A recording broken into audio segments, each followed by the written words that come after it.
Well, Not but a complaint and a charge, what's the difference? Well, a charge is, like I said, when somebody wants to charge you with something, you just, wait a second. You want to charge me with that criminal complaint? Yeah, well, I can't accept that charge until I've been criminally indicted before a grand jury. And you're like, what? So I'm not bearing that burden of that charge. You hold on to that charge into your back pocket until the jury comes down with an indictment, and then the jury places that burden, that charge upon my shoulders. Until then, you hold that charge. I'm not accepting that charge at this time. Because you'll always see the judge say, come forward and sign this thing.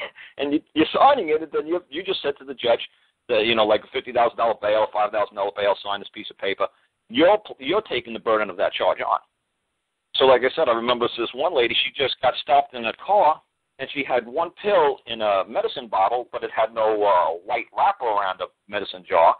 So the cop said that, hey, this is a prescription pill, this is a prescription drug bottle, but you had no paperwork on here, and they charged her with a felony for, like, having a non-prescription drug. It's like some sort of felony. And I said to the lady, I said, well, what did the grand jury have to say?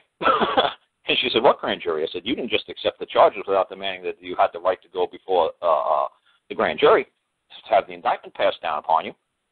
She said, well, no, they just took me in court, and they gave me like a $50 appearance ticket, or left me on my own cognizance, a $50 fine, and I said, to come back to deal with a felony charge.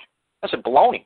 I said, I wouldn't accept any charges until it comes down from the grand jury. I said, do you realize if everybody demanded that the grand jury comes down with the felony indictment against you, I said, do you realize how clogged up the court system would be?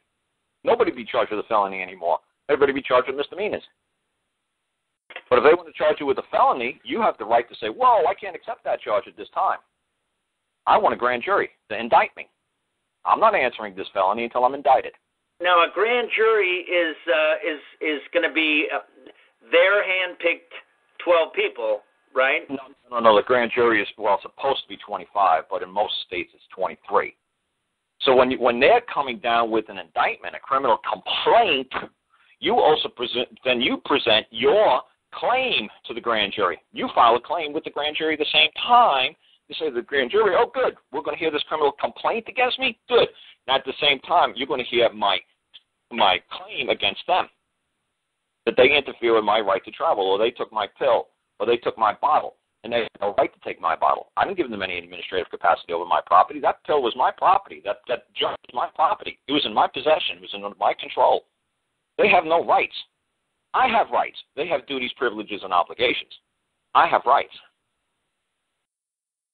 See, it's just a play on words. That's all this stuff is all the time, is that common law, man has rights, and our property can't be interfered with unless we give another man consent. And all the state governments can do is file complaints, and all they could do is they have a privilege to do something. So man always trumps. Man always trumps in this country. If we were in France, all the stuff I just gave you could be totally ignored by their courts. But we live in America, so we trump over every single thing that the government does. Everything. Taxes, tax code, everything.